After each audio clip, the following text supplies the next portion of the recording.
Шаллы шәһәрендә нәшр ителүче «Мәйдан» журналы Татарстан Язучылар берлеге белән бергә Илдар Юзеев исемендәге әдәби-иҗтимагый премияны гамәлгә куйган иде. Әлеге премияга кемнәр лаек булды? Җавабын Мөршидә Җиһан белә. Быел әдәби-иҗтимагый премияләр тапшыру тантанасы Шаллы шәһәренең 59-нчы күп телле адымнар гимназиясендә үткәрелде.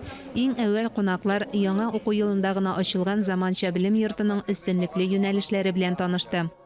Бүген биредә безнең мәктәбебездә Илдар Юзеев премиясы үткәрелде.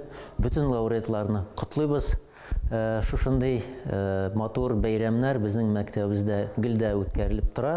Мәктәпнең яңа булуына карамастан, шундый чараларның дәвамлы булуын да теләп калабыз. Бүләкләү тантанасына керешкәнче язучылар, укытучылар, Мәгариф министрлыгы вәкилләре, мәктәп гимназия директорлары семинарга җыелды. Укучыларны кызыксындыру өчен әлбәттә инде дәрестә генә түгел, дәрестән тыш чараларда да бик күп катнаштабыз һәм чараларында оештырабыз, аларга кызыклырак булсын дип, төрле экскурсиялар, газета журналларга, редакцияларына экскурсиялар ясыйбыз һәм әлбәттә төрле чараларда театрларга, концертларга алып барабыз балаларны һәм үзләре белән дә бик матур чаралар оештырабыз, аларның сөйләм телләре дә үссен дип, аралашсыннар дип. Семинарда сүз күбесенчә татар әдәбиятындагы вәзгыять, аның бүгенгесе киләчәге турында барды. Әдәбият ул гөл, аның туфрагы тел. Әгәр дә тел юк икән, гөл үсеп чыга алмый. Ничек кенә без тырышсак та.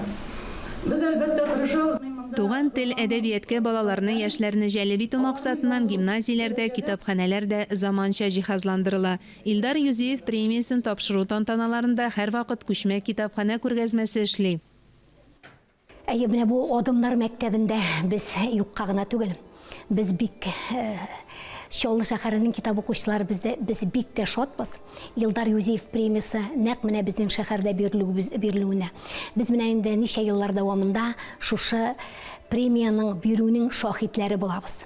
Күчмә китапханә күргәзмәсе белән гимназия конаклары да танышты. Мен Шаллы бит яңалыкларга гел бай бит инде. Менә 90-нчы еллардан ук инде төрле проектлар тудырдылар алар. Әйтик, менә шул елларда барлыкка килгән Көмешнең Рау газетасы, Мәйдан журналлары һәм Нур газетасы, элегрәк чыккан Таң йолдызы газетасы һәм башка бик күп төрле проектлар. Шундый проектларны дәвам итүләренә мин сөендем. Әлбәттә, Шаллыда менә шу Илдар Юзеев премиясы булдыру, бу бик зур куаныч. Ниһаять, ел буе дулкынланып көткән мизгелләр, актлар залында төп тантана башланды. Мәгълүм булганча, Илдар Юзеев исемендәге премия бер ел эчендә Мәйдан журналында басылып чыккан иң яхшы әсәрләрнең авторларына бирелә. Шуннан да Илдар абый ул гомән әдәбиятның киләчәге өчен борчылып, аны кайгыртып һәм шушы әдәбиятның газиз татар әдәбиятыбызның яңадан яңа үрләр яулауын теләп яшәгән кеше. Шуңа күрә ул бит инде яшьләр белән эшләү бүлеге мөдире иде, Татарстан яшьләр рәисе урынбасары шушы мәсьәлә буенча һәм аның кул астыннан бик күп әдәбият сәнгать әһелләре чыкты. Иң яхшы әсәр авторы Мамадыш районында яшәп иҗат итүче Рафаэль Газизов.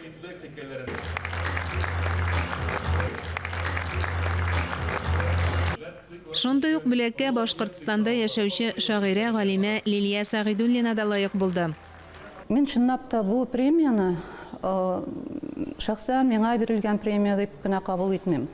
Башкортстан җирлегендә безгә кадәр дә бездән әлеге чорда да бик күп татар әдипләре чыккан, татар әдәбиятына, татар рухына, татар мөхитенә хезмәт итүче бик зур шәхесләр чыккан, Башкортстан биргән. Һәм әле дә биреп тора. Менә бу күзлектән караганда мин бу премияны нәкъ бүгенге көндә Башкортстанда яшәп иҗат итүче, минем каләмдәшләрем, татар телендә иҗат итүче авторларга бирелгән гомуми бәя, гомуми бүләк итеп кабул итәм.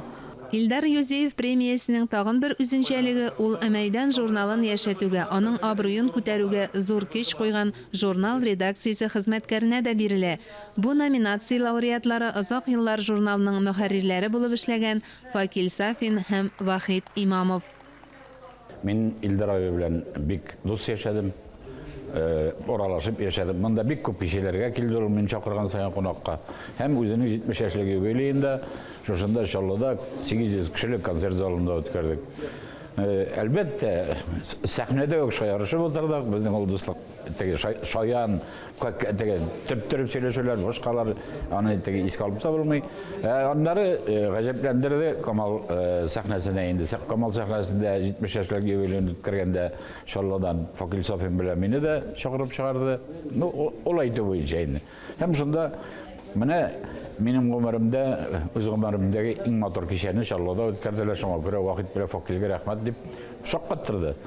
Лауреатларга премия һәм медаль тапшыру барышында танылган шагыйрьнең улы Салават Юзиев та чыгыш ясады. Шагыйрь белән якыннан аралашкан язучылар Илдар Юзиев белән бәйле истәлекләрен яңартты. Ул теләсә нәрсәдән бер шаян сүз табып әйтеп куеп килдереп куйды. Әйтик, мәсәлән, музейлар янына узганда, әнә музей түгел, ул Юзиев бит дип әйтеп торган иде. Мәйдан журналына яздыру буенча булышлык күрсәткән һәм милли матбугатка ярдәм иткән эшмәкәрләр буларак Илдар Юзиев премиясе Әнәк агрофирмасы генераль директоры Фарис Фәтхиев һәм Башкортстанда яшәүче эшмәкәр Фәнир Галимовка тапшырылды. Шунысы сөенечле, әлеге бүләккә лаек булырлык киләчәк буында үсеп килә гимназиядә. Бу да бик мөһим. Мөршидә Җихан, Тахир Хәсәнов, Татарстан яңалыклары.